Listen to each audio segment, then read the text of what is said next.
Because Samuel NAGBE is my guest this morning, and we're talking about solar system. We're talking about a system that electrifies without using too much of harsh equipment, just using the gift of the sun and give electricity to rural residents, particularly rural residents across Liberia.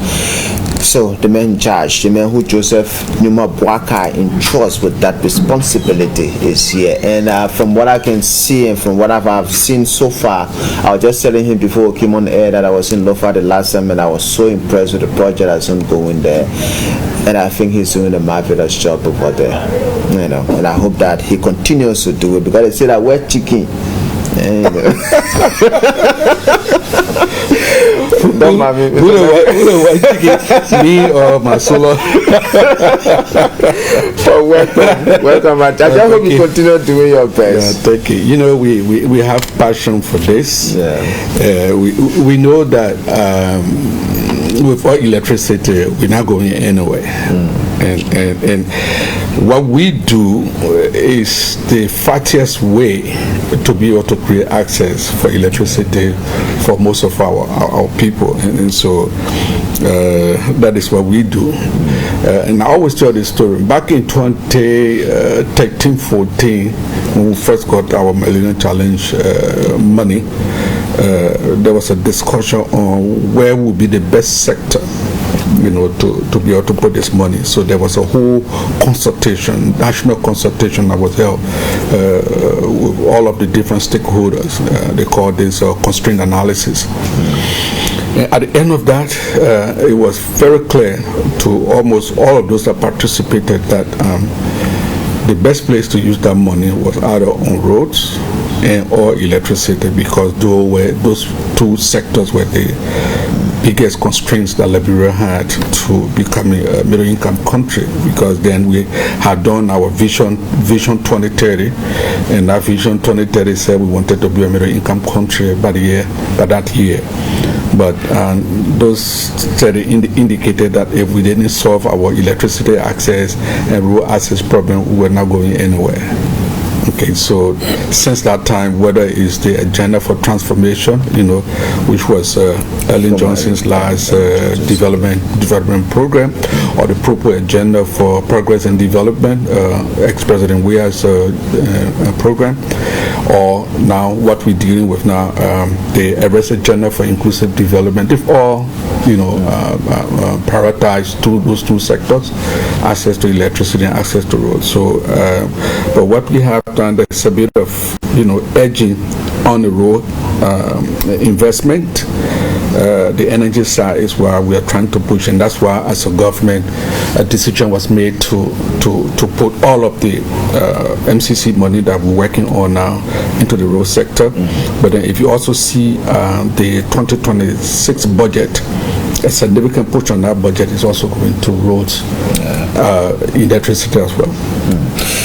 And honestly, when I listen to the president, when I listen to His Excellency, Joseph Numa Boakai, he is so aware, he is so informed, he is so alert, up to date with what's happening around him. People tend to say that, okay, he's old, he may not be attentive, he may not be retentive, but each time you listen to him, he's talked about the priority project, the priority sectors that Liberia needs, and electricity. Of course, when you talk about Joseph Boakai, you talk about agriculture and road. Agriculture and road, they're related with President Boakai.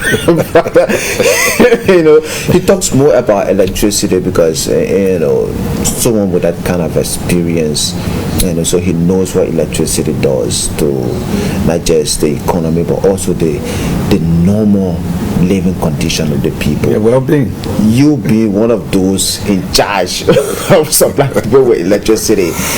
Do you feel under pressure with the president's, priority sector that you are heading?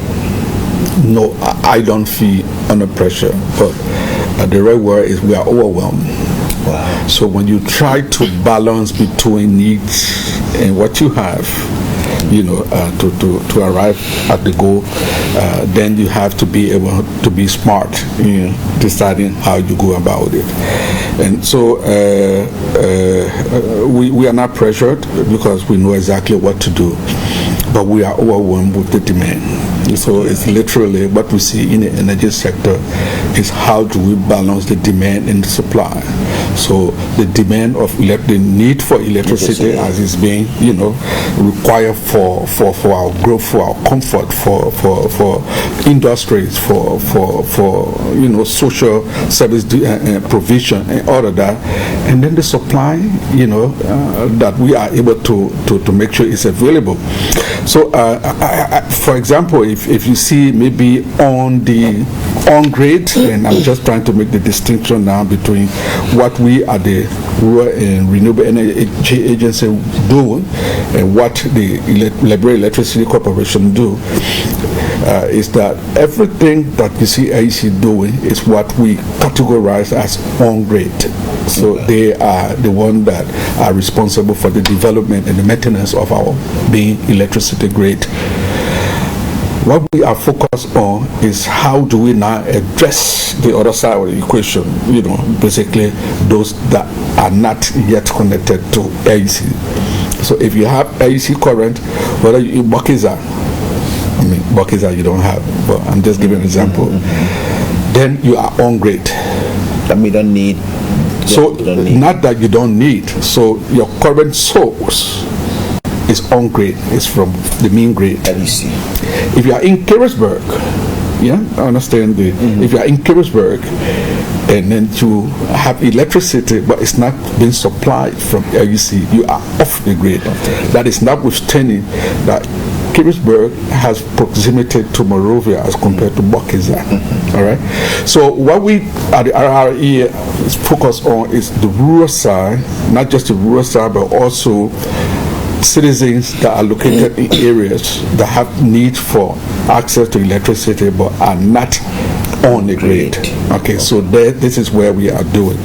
Our main and preferred source of power generation has to be renewables. Okay, so renewables are any source of energy that is not powered by fossil fuel, meaning fuel oil, heavy fuel oil, gasoline, and all of that stuff. So those are non-renewable sources. But if it comes from hydro, it comes from the sun, solar, it comes from wind or biodegradable materials and those kinds of things, those are all renewable. So by itself, it can self-generate.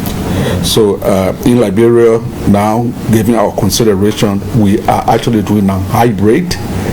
And if you look at, for example, if you make an investment in hydropower, our rivers are not really sustainable during the dry season, but people need to have access during the dry season as well.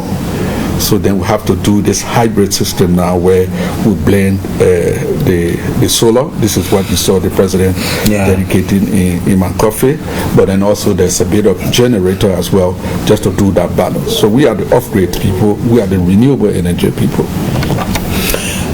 I want to ask you this as to how many rural communities across Liberia that you are working on right now? So it depends on what kind of activities. Okay. So for example, we have a partnership program, and that's for me the most that touches my heart, with the Ministry of Health. So we realize that the Ministry of Health has responsibility for all of the public health facilities just across the country, probably 800, 700 of them just spread all around. One of the biggest challenges that they have that adversely impacts the ability of health practitioners to deliver quality health services is stability of electricity. So usually the Ministry of Health is deploying small diesel generators, 5 kVA, 10 kVA, depending on the size and the need of the facility. But the functioning, the performance of that generator is a function of the availability of diesel fuel. And the ministry ability to have that diesel fuel is reliant on the budget allocation for them in a timely fashion, to get the fuel to them. So let's just assume and hold everything constant that they are getting it on time, but sometimes the movement between Monrovia and there, sometimes it leaks on the road. But the short of it is that it adversely impacts how the doctors are able to do. So we thought that was something that we could address effectively and efficiently. So with the discussion and support from the World Bank through a loan, we have a project called the Liberia Energy Access Strengthening Sector, Energy Sector Strengthening Access Project, LISAP. We've had now 2 phases. So under that first phase, we did 90 health centers across the country where we deploy predominantly System 3 systems, that's rooftop and battery energy storage system that is now working perfectly for them. So from that perspective, we are across the entire country. So we've done 90, this is all out there. And these 90 health centers are all across the country, yeah. Because I saw that as well. All across the country. Yeah. And I encourage your viewers to check on our Rural and Renewable Energy Facebook page. We have a lot there. I also like to do a lot of documentation on my personal Facebook page, Samuel NAGBE. There's a lot of our work being there. But there are other specific projects that are county specific, that we could talk about.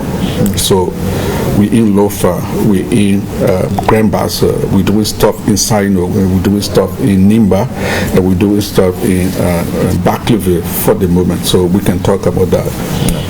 Yeah, the reason why I'm just beating about the bush, why I want to come to that big project in Lofa County, that solar plant. Yeah.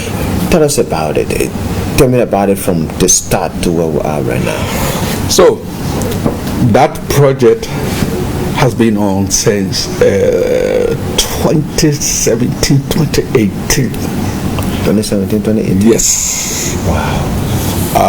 So back then, there's this global thing called Sustainable Energy for All, right? SE for All. And literally, this was when now the world thought that the most sustainable way to create access, one of the most fast way to create access was to, and for environmental purposes, was to go into renewable energy. And so we got a $50 million grant from SE for All, Sustainable Energy for All, for Liberia, and $25 million that money was destined to develop a 2.3 megawatt mini hydro power plant up in Lofa, up in a place called Mbaloma. Mbaloma is just behind Masabolahu, up in the hills. And then the second one to develop also the grading force. So the first $25 million was given to the World Bank. The second was given to the African Development Bank. So with the development, with the one in Lofa, we encounter a lot of technical challenges, including geotechnical, to do that did not match with the feasibility information that we had. And by the time we got it right, it became very, very, very expensive. If you did the cost ratio, global cost ratio per megawatt hour, compared to what that project budget was, so it did not make sense. But in between, then a lot of focus started shifting to solar and battery energy storage, because then it became clear, A, it was easy to supply and to deploy, but then B, Liberia has one of the best radiance capability per mega Q, globally. So it was really, really a good thing to begin to invest a lot more into solar.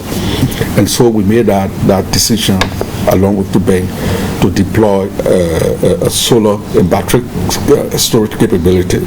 But before that time, we, as part of the original planning, we realized that if we did the dam, then it will be effective, it will be efficient. Only during the rainy season.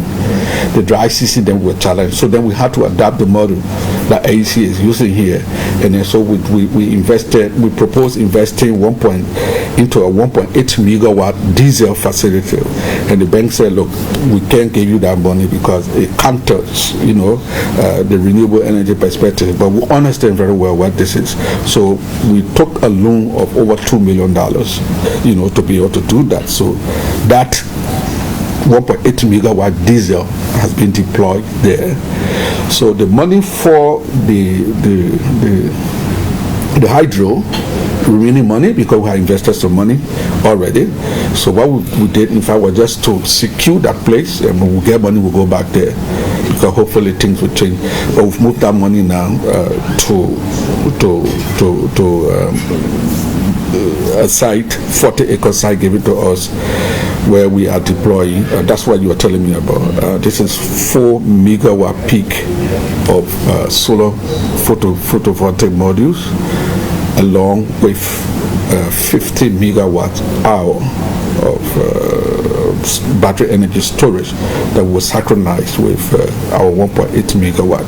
So that hybrid power generation system is now going to allow us to run our power through 350 kilometers of low and medium voltage lines to 5 low center communities. That's Vanjema itself, then Foya, then Kolahun, Bolahun, and Masabolahun, but not just from that plant. Yes, from that, but also all the communities in between. So we are going to be able to connect up to 10,000 homes in those 5 areas. In those 5 communities, yes. 10,000. Yes. That include businesses as well? Yeah. So when we say connection, we're talking about homes, businesses, and public facilities. Okay. And that will be unprecedented in terms of stable electricity. So when you hear that the Mount Cafe solar farm is Liberia's first largest, then the second largest in Liberia is going to be what we have there in Lofa. Wow. And we can assure that we're going to also have the president switch this on. If it was not for the official program happening in the July 26th happening in Bikeno this year, we have done it. So we want to wait, because this is very important for us that Mr. President is there to again have the opportunity to. I told you this thing started 2017. So it's only fair that he's available to be able to do that. And he was still vice president at the time. He was vice president that way. And personally for me, and I was also at the RREA. I went there 2018. I was the project coordinator for up to 2 to 3 years. Then I left, of course, but I'm back, and so I have some very, very personal attachment to that project. So looking at from now to August. We will be able to commission it on August 24th. That is the plan. Holding everything constant. So when you are driving from Vanjema going to Foya, please make a stop and just admire what on the left-hand side. You can't miss it. Edie, I'm just admiring already before even it gets started. If you're talking about over 10,000 homes, 5 communities. Yeah. And all the communities in between. Imagine how those routes would be with the road that has been inaugurated already. If that road is constructed from now to 2029 with the lights, Lofa is New York. It's not just New York. Okay, it's a fulfillment. That stretch of the road, it's a fulfillment of the desire to become a middle income country. Of course, there are a lot of downstream benefits. Lofa, give them power, give them roads, everything will come into play, whether it's crop production, rice, including coffee, cocoa, that whole bandy lane. all the farmer cooperatives, now all of those things have been going to be in this and that. So yeah, we will connect all of the rice mills and this. And I just want to say that power we treat it just like we're doing here. It's metered, it will be paid for, so they're not free. They're not free current. So that's one aspect. And for sure, in August this year, we will light up. I hope to be there. Please don't let me be. No. So I'll give you this open invitation. I sometime next week I'm going to go just to see what is happening. Okay. So we're trying to push. I hope Orita hearing this. So when Mr. Nangwe forgot. You got my contact. So talk to me. So we can go up there. And along the way, you can see some of the activities that we are doing. Okay. But that's not just that one. In Buchanan, with support from the European Union, we are building a power distribution backbone that will be powered from, if you know Buchanan, once you enter Buchanan, there's a big power substation owned by CASG Transco.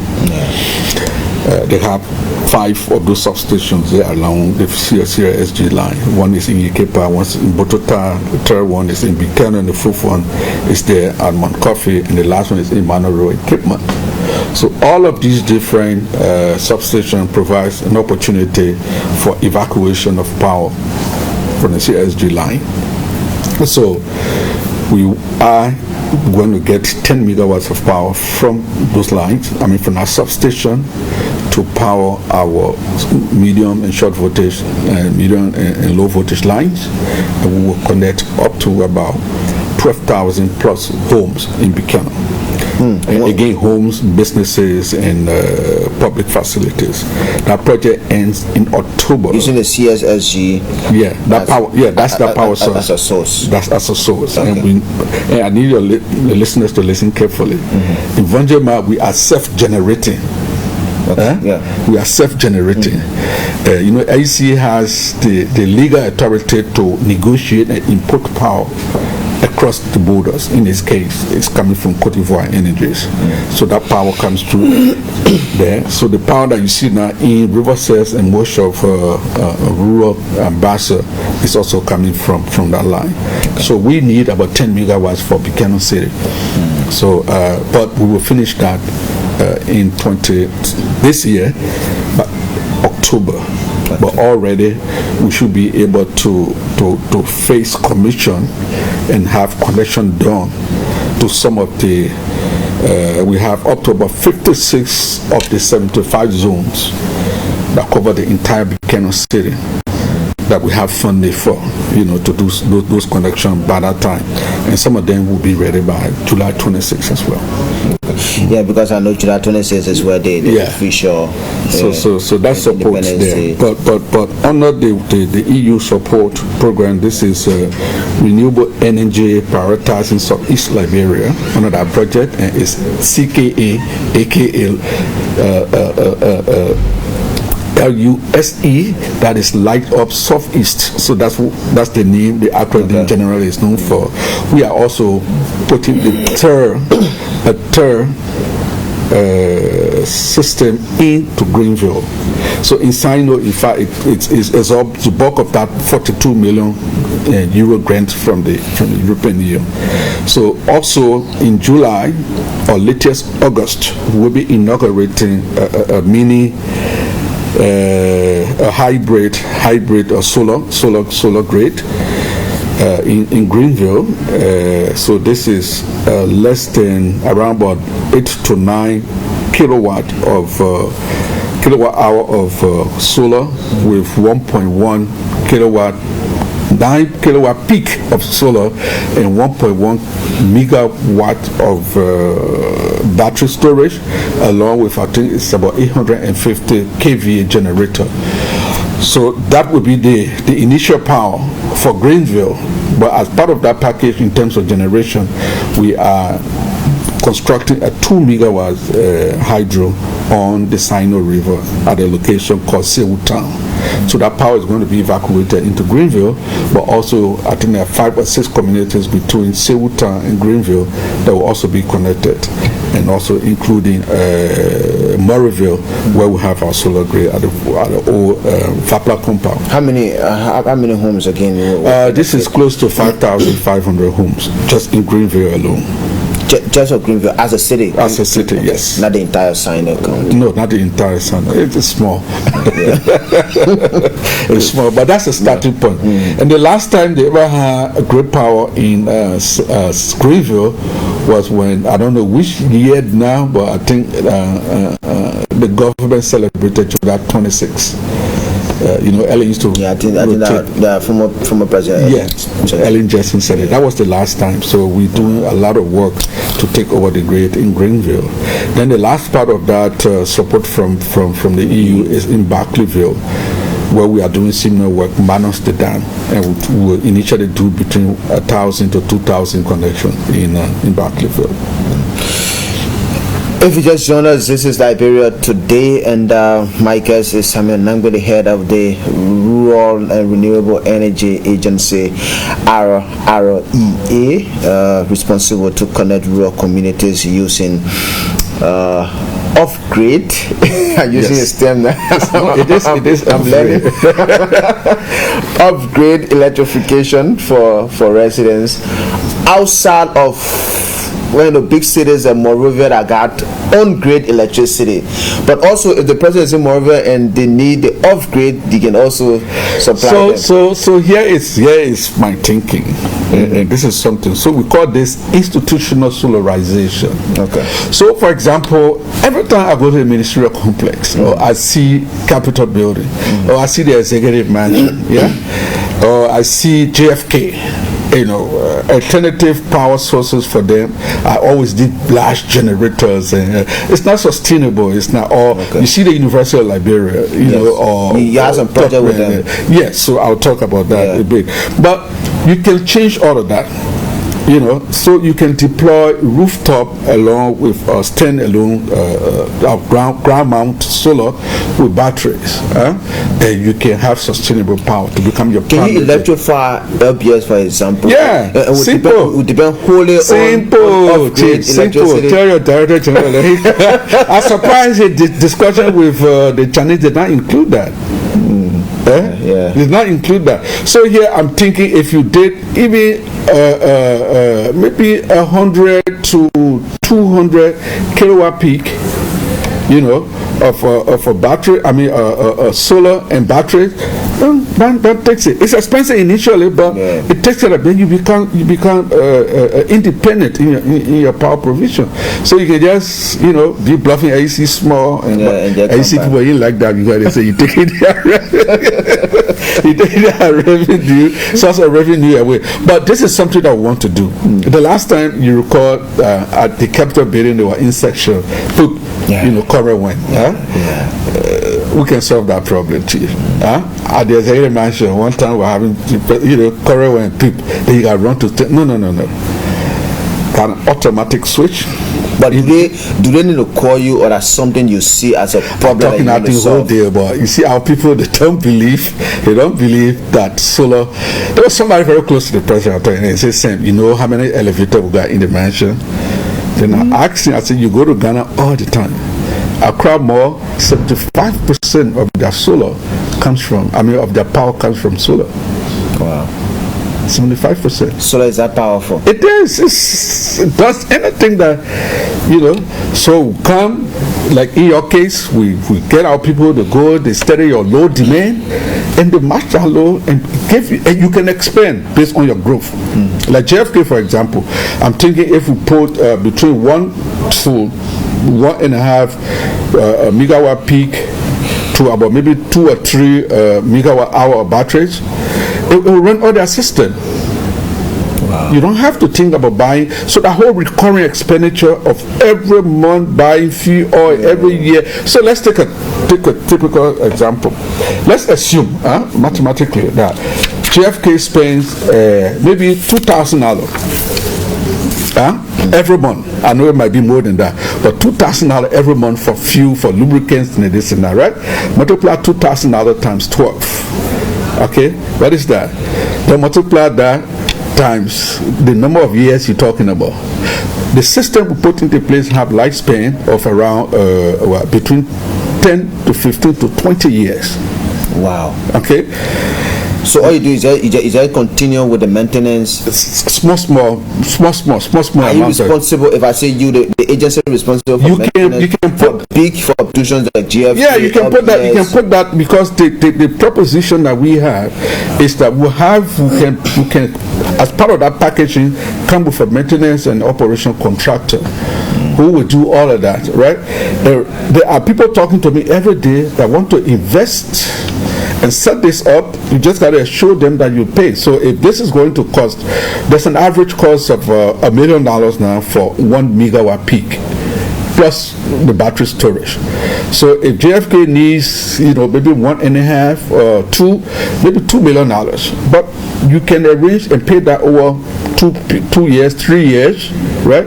Until the return on that investor's investment is out, and then you take over. But in the process, there will be a bill of training for your maintenance and operation costs of those things. But this is the way the world is going now. And while that is happening, it reduces the demand on the supply for LEC. So take my office for example. Before this year ends, my office will probably be okay. EPA beat us to it, but will be the second public office to be 100% solarized. So the World Bank, when I returned to RREA, one of my things was we got to be able to walk the talk. Okay, so we can't say we renewable energy agency. I got a generator that is 15 years old. So you see, go and you put out, you just see that smoke all in the yard. It's embarrassing.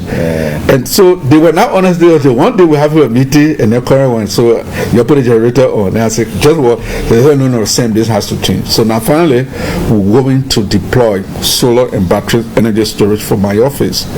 And that would take us significantly off the grid. We maintain it a bit, but a bit of friction between but what it does is that Newport Street got all these small shops and homes and this and that. At night, I'm not using the power, but I'm holding that power. You understand what I mean? I am holding that power. So if I get off that grid, then the fuller shop across from me, all those they are able now to be able to get that power. Yes. You see, so because the demand, so that is, and that might even reduce the cost of LEC too, because if more people are not on it, and there is a waste of LEC. So you eat that revenue. Every time I bring this to you, I say, sir, you got to stop that whole idea. We got to make money. I agree. I agree, but it has to be done in a sustainable way. If AC is 100% at the level of providing the power, and doing this, it's a whole different thing, But we can't be depriving and this and that. So that's something that we do. So yes, we can do this in the urban area. We also thinking about who can get somebody coming here, going to the bank, put some money to provide the guarantee. So you, Mr. Tamba, you got your house, probably your requirement is 5 kVA. But if you go ask for that 5 kVA now, probably about 5,000 or so that you will be required to pay. But somebody can go and provide that guarantee and say you can pay that thing over 2, 3 years, 4 years. Okay, so we're trying to explore all of that. Yeah, that can happen. Sorry, I have to hold you there. Environmentally, how helpful is the off-grid electrification environmentally? But that is the main reason why we exist, in fact. So the Rural and Renewable Energy Agency was passed into law on July 15, 2015. And literally, the essence was to begin to look at transition, to start the process of transitioning from fossil fuel usage to green energy, and that transition is going to take some time. But if you look at it in terms of what we have in our basket in terms of energy generation, we can say that in fact a significant amount of our internal power generation capability is already renewables.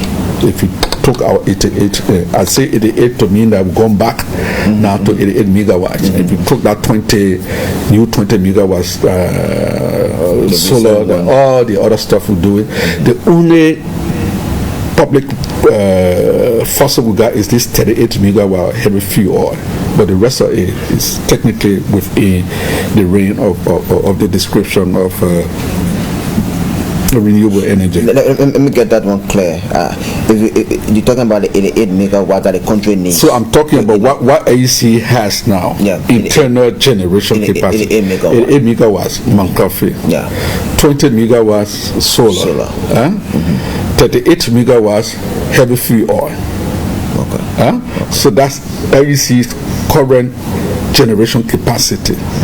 Of course, they are importing 50 megawatts from Ivory Coast, 30 megawatts from Guinea. But internally, while we speak today, that is what they have. Okay? So if you separated them, you see that a good percentage of that is already renewable, which is a good thing. Yeah, okay. In Ghana, they have they call their Ministry of Energy, Ministry of Transition, Green Transition. So this is where everybody is going to. It's expensive, but this is where we need to go to, to do that. So what we do impacts a lot the environment, and that's why now we are in serious partnership with the Carbon Marketing Agency, Authority, Madam Jenny Cooper are having all of these discussions. So we want to be able to see how much carbon footprints and how about carbon credits all of our projects are having, so that they can begin to find market for us, and that money can help us to do this. So we got good synergy with them. Is it possible, Mr. E.D., is it possible to have a 50-50 equilibrium between you and LEC without friction? Take for example, if LBS, for example, uses I don't know your language. If we uses maybe 15 kilowatts per month from LEC, is it possible to have it 7.5? You don't need that. It's your choice. You spending your money. You spending your money, and that's what we're trying to do. If you are spending, you have a generator here, right?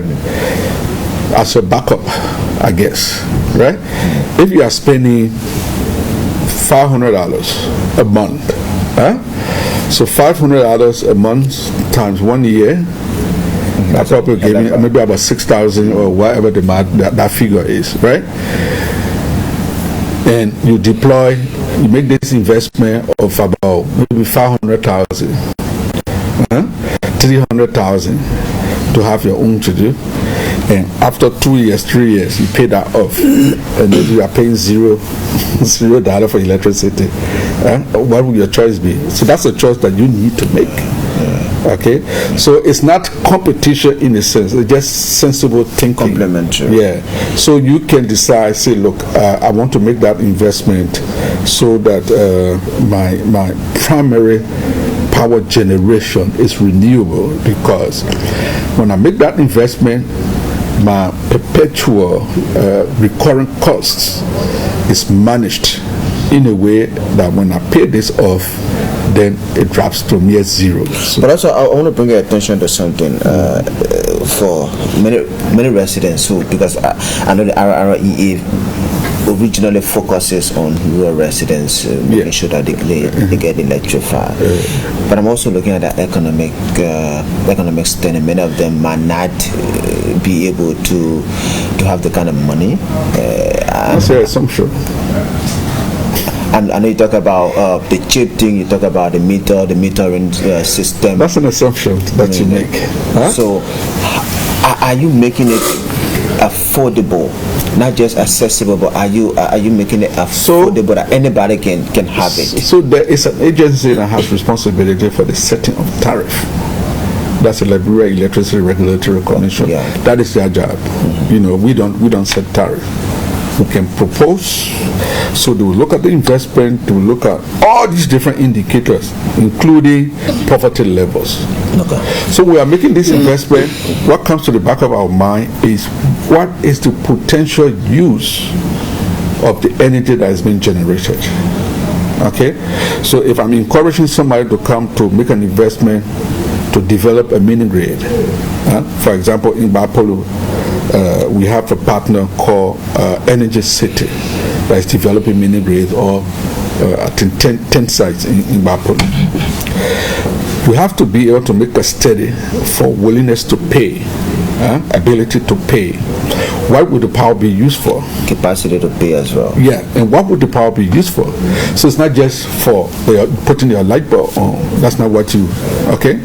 So when you get the power, are there businesses? So you got to be smart enough to say, okay, Vahun is one place that I have on my mind, and I think it's important that we do an investment in Vahun, because it's cut off, the grid is not going to go there anytime soon. Put a mini grid in Vahun. It's a district headquarters, right? There are a lot of things that are happening in Vahun, including, maybe there are people that are doing coffee, cocoa. You have, they're doing rice, so you have rice mill, you have cocoa mill, processing mill. There are a lot of things. There are health centers. There are a lot of different things there. You put a mini grid there. People are doing businesses. They're doing retailing and all those kinds of things. You put a mini grid in Vahun, connects people, right? And we realize that there are means that they can already start to use the power with, if it is made available to them, or that power will serve as a source for people to begin to invest in other businesses. Okay, so that is very important. But to just assume people cannot afford to do the power is a mistake. It's a mistake. Because I know even in the cities, people steal LEC regularly. Because why do they steal LEC? Many of them because they can afford. Many of them maybe because people are stealing LEC. I can tell you. Maybe LEC is slow to connect them or to solve their problems. So it's not because they cannot afford. They want the power. Yeah, but it's not available. Everybody to them. I want the power, actually. Because I was running a 5 kilowatt diesel generator before. It was costing me about $500 to $600 a month. But am I able to use $500 without token? No, it's way much cheaper. Wow. It's way much cheaper. So without 5 kVA generator, I couldn't even switch my machine off for 8 hours. And I can't put air conditions on. I can't put all at the same time. There's a lot of inconvenience. But if I bought my $100 token, it will take me 2 weeks, 3 weeks, depending on how I use it. So everybody wants AC power because it's cheaper than that. But if there are challenges in getting the power, you can't get meter when you want it. You can't get connected when you want it. There are unscrupulous people. Are you solving those hurdles? AC is on top of it now. They deploy smart meters, and I'm not a spokesperson for AC, but we do collaborate a lot. So they are trying to resolve that smart metering, all those kinds of things. But the fact is that the demand is way much more higher than the supply of electricity. Do you experience power theft as well with real? We are not a utility. All of the systems that are put in, I've talked about, it's not yet ready. Okay. But the way we operate is that we will have a maintenance and operation contractors. So in Buchanan, we have Jungle Electric Power, JEP. They will manage our system for us. Yeah. By statute, we cannot operate as a utility. Okay. The system we are setting up in Upper Lofa, we are in the process of zeroing down on maintenance and operation contractor. Okay. They will manage it, maintain it, and also have the responsibility to expand on it. But thank you, Chief. My producers are saying our time is off and we got news at 10 o'clock. But what do you hope to see from your agency in the coming days, in the coming weeks, in the coming months? Let me say this. We want to thank the government. So for the first time, they've been supporting us a lot, especially on these big public investment projects. Okay, supporting us a lot in terms of their commitment. So I want to say thank you, but of course we want more. There's a lot more we can do. The second thing there is I am very much convinced that it is possible that the president can make a policy statement to the effect that no child will be born in the dark in any public health facility. This is 2026 and beyond. And he can do that by supporting us to do the remaining health facilities that we want to do. So you've done 90 already, or and we are doing 125. Okay. So I'm thinking that with $10 million, with a cost of about $25,000 for an average of System 3, we can be able to do an additional 400. 10 million. Yes. To do 400 health facilities. 400 health facilities, yeah. Across Liberia. Yeah, at a cost of $25 million. Okay. So that's not something that this country can go broke with. But if you see the impact of that, so that's something that any opportunity I have to talk publicly. Is this something you have proposed already? We are proposing. His people listening. That's why official. But you are official. This is an official government platform. So I'm saying this, and I was very deliberate to say this, and I will state it again. Yeah. I want Mr. President to announce publicly that between now and 2030, no child will be born at a public health facility in the dark. This is something I've discussed with the Minister of Health.